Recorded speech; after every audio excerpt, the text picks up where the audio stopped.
tonight I'm making chicken Vesuvio. This is a nice one-pot dish that makes cleanup really easy.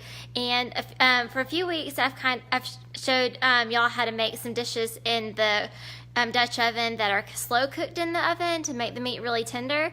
There's a lot of uses for the Dutch oven though. You can still make a one-pot dish and cook it at a higher temperature for less time. So if you're trying to get dinner on the oven, hey Mary Ellen, more quickly and don't want to wait for something to slow cook, there are other alternatives. So I'm going to turn this around. Hey Rachel, how are you?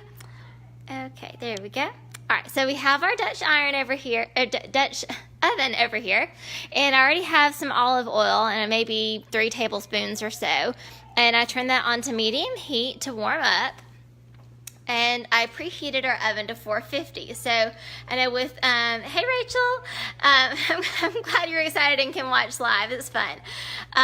So when I was slow cooking the lamb, which turned out amazing, highly recommend the lamb if y'all want to go back and watch that on my Facebook page or my YouTube channel, Cooking with Joe.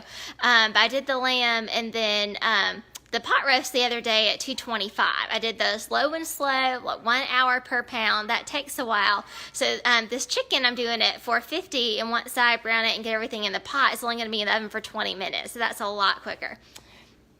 All right, so over here, I have 2 chicken breast halves, bone in with the skin on, and then I have 4 chicken thighs, also with skin on. So the skin and the fat that's still on the chicken is going to help keep it really moist and tender while it's cooking. And if you're wanting to avoid the skin and just for less calories and less fat afterwards, you can always remove that after it's done cooking. This will really help keep it moist and tender during the cooking process. So I sprinkled these with sea salt and freshly ground black pepper, and I'm just going to go ahead and brown these in our skillet where we've been heating our olive oil. I'm going to do the chicken breast first.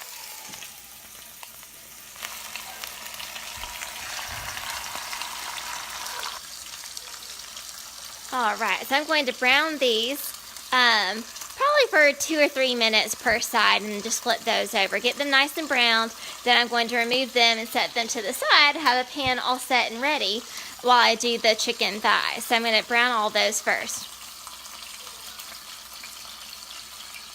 So funny story tonight, I don't know if any of y'all are doing lots of holiday shopping or online shopping, but I was working on some shutterfly projects earlier today, using some cute pictures of James to make presents for the grandparents and the great-grandparents. And working on my project and put all the pictures together, got everything set, and I had to update my credit card because it expired. That happens. So I got my wallet out of my diaper bag that's in the mudroom. I pulled my credit card out, fixed everything up, everything's shipping, that's hunky-dory. And I did actually put my credit card back in my wallet, but my wallet did not make it back to the diaper bag. So later this evening, I ran to Publix and I did some grocery shopping. I picked up the fresh chicken for tonight. I pretty much had everything else on hand. And I did some other grocery shopping for the week. And I get to the checkout and I don't have my wallet with me. So I'm at the store without my credit cards or my driver's license. And at least I have my cell phone. Thank goodness for cell phones. But Publix doesn't do Apple Pay, so I still couldn't pay. And my husband and James had to come rescue me at the grocery store. So they came and rescued me at the store. We got our groceries and we came home. And so by that time, of course, James is hungry. So I went ahead and fixed him dinner real quick so he could eat and get to bed. It's one thing if we're eating later, but my little toddler gets hungry. So James actually had dairy-free mac and cheese. He had dairy-free white cheddar mac and cheese for dinner, and there was like carrots and green peas. Carrots and green peas and some red pepper and then some shredded ham in that too. But he loved his dinner. He was super excited to eat that. But I'm cooking enough of the chicken that we'll definitely have leftovers that James will either eat with us on Monday or Tuesday night. It just kind of depends on what night leftovers will end up being the easiest for us. So now we have a lot going on this week, so having a leftover night is really handy. All right, I'm going to go ahead and flip these over. Ooh. All right.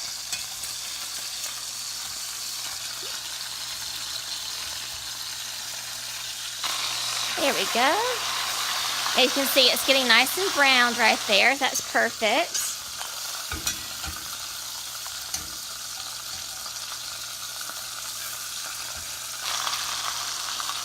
It looks like this one is browning nicely too. It just got a little bit stuck.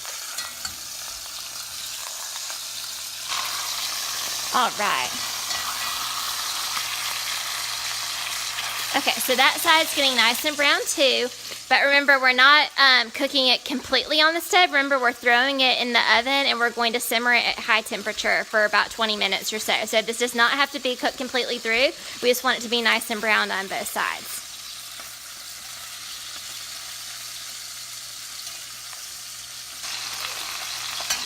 Starting to smell good. All right, set that to the side. Okay, so if you just joined us, we're browning our chicken breast halves with bone in and skin on. And after we brown those in the olive oil, they've been seasoned with salt and pepper. We're also going to brown our chicken thighs, which have also been seasoned with salt and pepper. So I mentioned last week, oh good, I can still turn this and it works for y'all. But I mentioned last week, or maybe the week before, that mise en place and is a pretty handy cooking technique. Basically, it just means everything in its place. That's how I interpret it. So if you have all your ingredients like prepped and ready to go and you start cooking, it's a lot less stressful, and it's a lot easier just to kind of put everything together and not having to rush and forget an ingredient or something. So over here we have 6 cloves of minced garlic. If I'm just mincing a clove or two, a lot of times I'll do it by hand, but I have a Euro chopper, and that's pretty handy if I'm slicing a bunch of garlic. So I just pulled that out since I was chopping up 6, and James actually had fun too. You basically just like press down on it and rotate to chop the garlic, and so James had fun coming over and trying to help me mash the garlic up. Although he's not quite strong enough to really do it. He kind of pressed it down and it didn't really chop anything, but that's all right. He had fun and it was not dangerous, so he likes to be a little helper. I also have 1.5 teaspoons of oregano and a teaspoon of thyme already measured out. And I have about 1.5 pounds, maybe a little bit more than that, of petite red potatoes.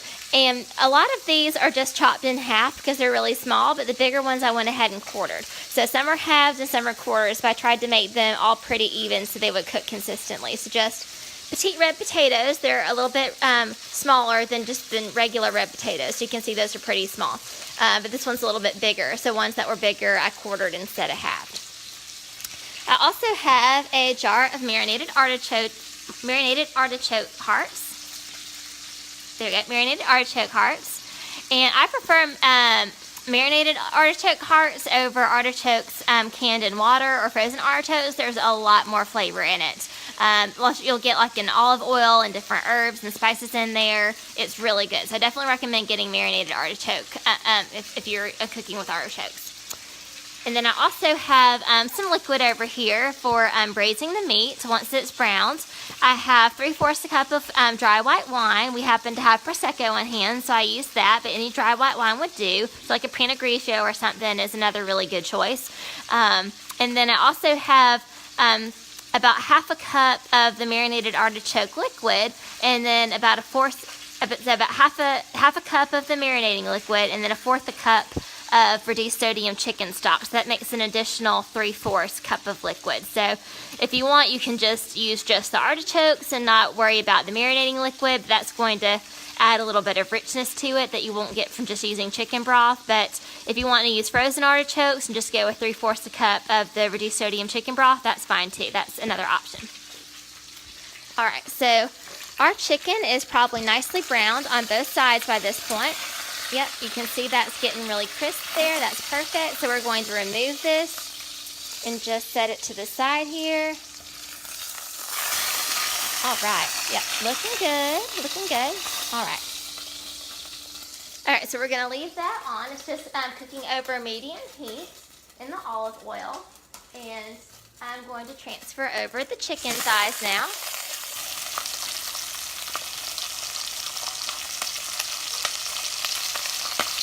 And 2.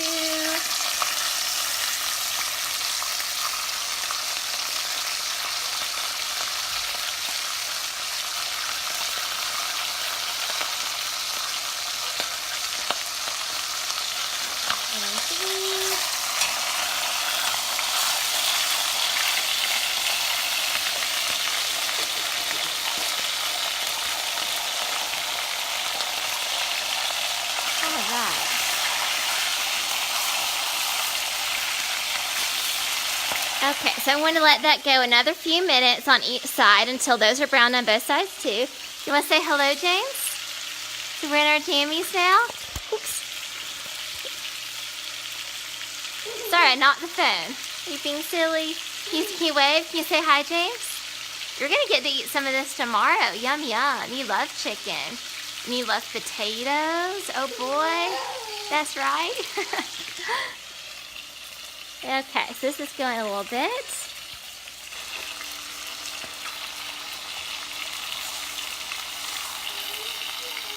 I hope you and your girls are having a fun holiday so far, Ashton. You'll have to tell Nathaniel hello for me.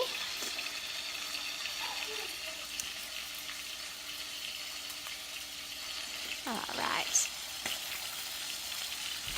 And kind of a side note, I don't know if any y'all have noticed, if you've been watching my cooking videos throughout, like every week, or just tune in sporadically, between my cooking videos and a lot of the pictures I post of things that I cook for ourselves and my catering business, there's not like a whole lot, like a rhyme or reason or restrict to this. We just kind of try to cook in balance. Lean proteins, fruits and vegetables, sometimes whole grains, but sometimes we like cheesy pasta or pizza or like just different things. So I feel like cheese and pasta are big weaknesses in our household, and we tend to just kind of cook a variety of food, but never really try to X anything out. So we're not.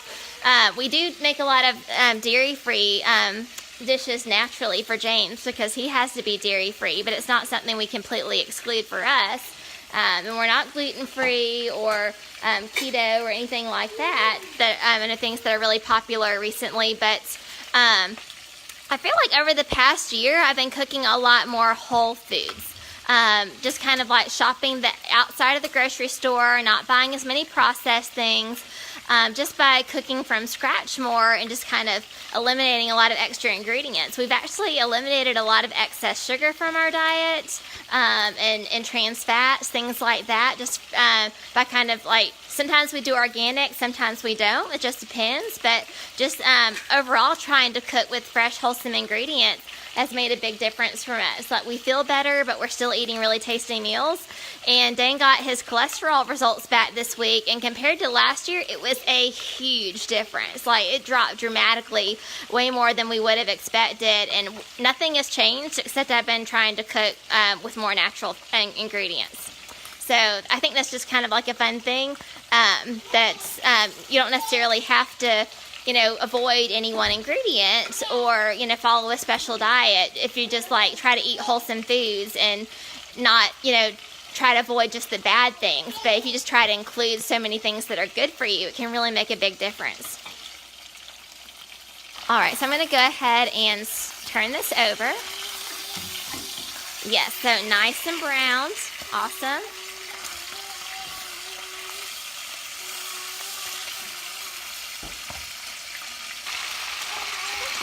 There we go.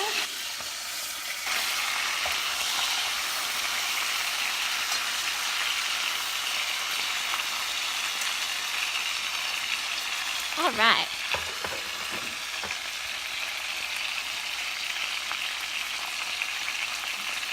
Looking good. So another couple minutes on that side, and then we'll take them out and add the potatoes.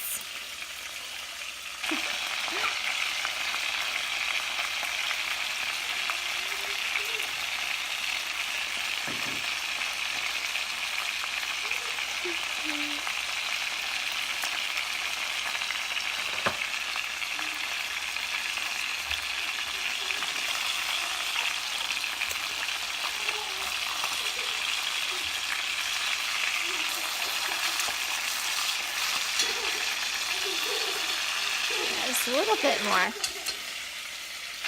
So the one pot dishes are so nice for cleanup, just less mess, and just cooking something warm and comforting and on a cold winter's night like this is something we really enjoy.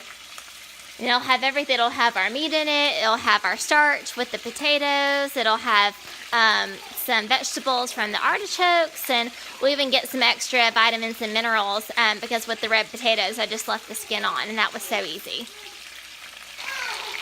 I feel like with the red potatoes and golden potatoes and, all those, special colored ones, they're a lot easier to clean and just leave the skin on than your regular Idaho or russet potato. I just feel like those are so dirty. I always want to peel those.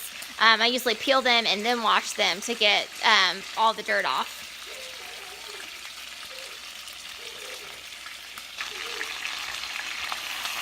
All right. Yes, that is looking nice and brown. Oops.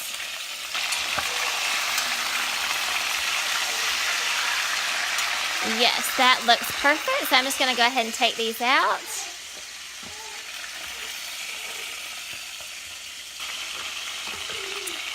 Hey, Michelle. I hope you're having a nice time with your family this holidays. Give baby Elliot a hug for us. He's getting so big. I can't believe he's already 6 months. All right.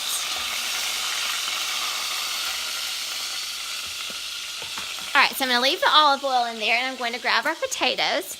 So here's our potatoes right here, already cut up. Remember, these are baby red potatoes if you just joined on, and I either halved or quartered them depending on the size of the baby red potatoes. And I'm going to add these to the pot. It's about 1.5 pounds, maybe a little bit more. I had a 3-pound bag, and I tried to use about half of it. And I'm just going to grab a spoon here and kind of toss these in the olive oil and get them a little bit browned.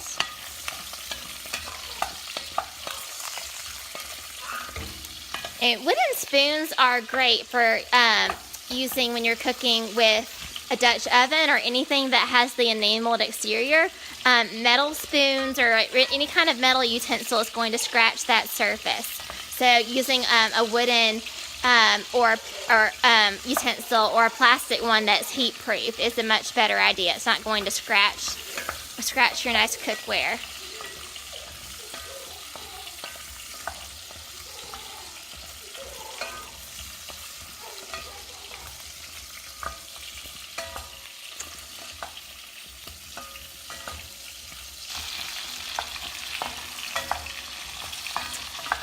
All right, so just getting those nice and browned. Okay, I'm gonna let that go for a minute and grab some of our ingredients that we already prepared and kind of move this chicken to the side for a moment. So I'm going to bring over our garlic and our oregano and thyme and our 3/4 cup of white wine and our mixture of chicken broth and artichoke marinade. It's mostly artichoke marinade. You can kind of see it separating out too, kind of like how water and oil separates. We have some chicken broth and then the marinade there, but a total of 3/4 cup of liquid. If you're using frozen artichoke hearts or ones that aren't marinated and they're just packed in water, you may just want to do 3/4 cup of chicken broth altogether. All right, I think that's everything we need. I'm glad you were able to hop on tonight, Celeste. I need to come to Louisiana sometime so you can teach me how to cook Cajun food. I've heard you are an excellent cook. All right, these are starting to get nice and browned.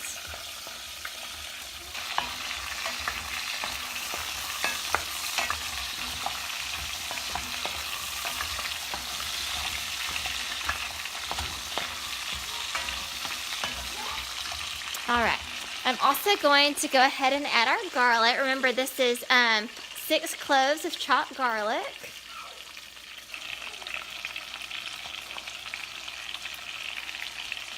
Can I borrow a pair of hands real quick?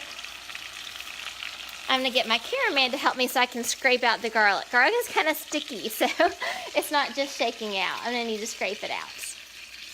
Thank you very much. It's nice to have an extra pair of hands sometimes. All right, so I'm going to get all this nice garlic out, and it's going to smell so fragrant.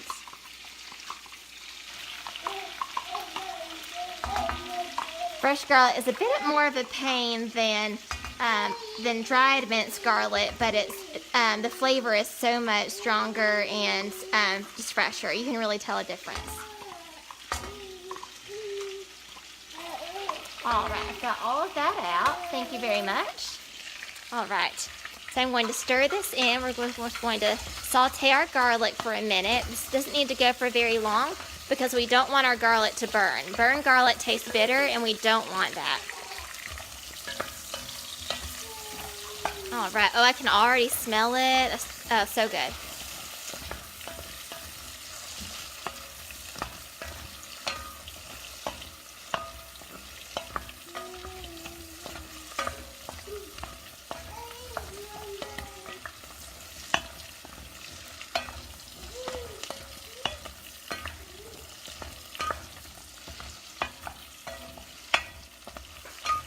All right, so that's been going for a little bit. That's really becoming fragrant, so the oils are releasing. So I'm going to go ahead and add our white wine before the garlic has a chance to burn. So I'm going to add in our white wine. Woo! And we're simmering. And I'm going to stir this up and really scrape the bottom of the pan and get those nice flavors up from when we were browning the chicken in the olive oil, and then we were cooking the potatoes. That we got lots of nice yummy flavor in the bottom of the pan from browning that chicken. And so adding the white wine and really stirring that is going to help us get all of that yummy goodness up.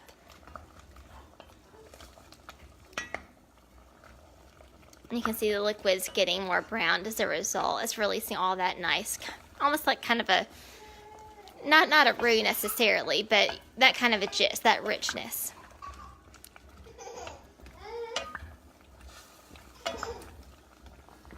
Okay, I've got that going. So now I'm going to add our artichoke marinade and the chicken broth mixture.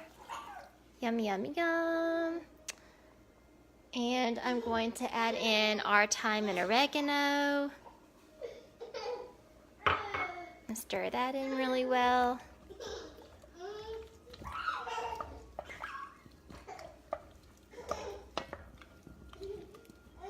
And I'm actually going to bump our heat up from medium to medium high.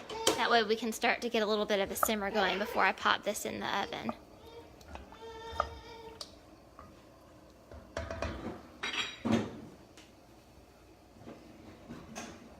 All right, and I'm going to add our artichoke hearts now. Yeah, got all of those out. Yep, so as you can see, we're starting to kind of simmer and bubble, so that's awesome. So mix our artichoke hearts in.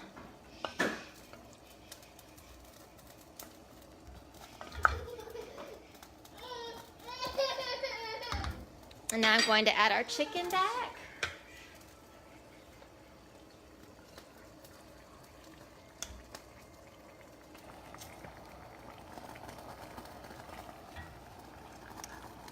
Yum, yum, yum. This is going to be a pot full of goodness.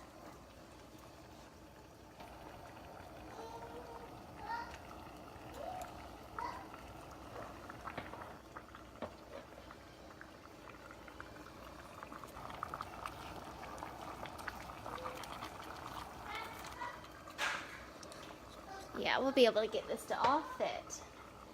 I said a pot just full of yummy goodness.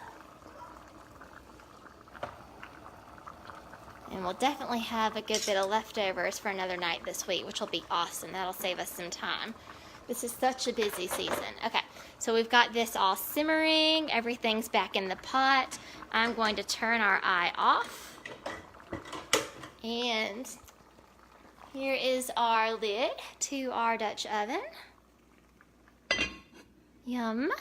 And I'm going to stick this in the oven at 450 for about 20 minutes, and then just double check to make sure the chicken is cooked through and it's not pink anymore. You want it to be, like just white and cooked through and kind of flake. And the chicken thighs will, of course, be a little bit darker. But, of course, we just want to avoid pink chicken. No one wants to get salmonella.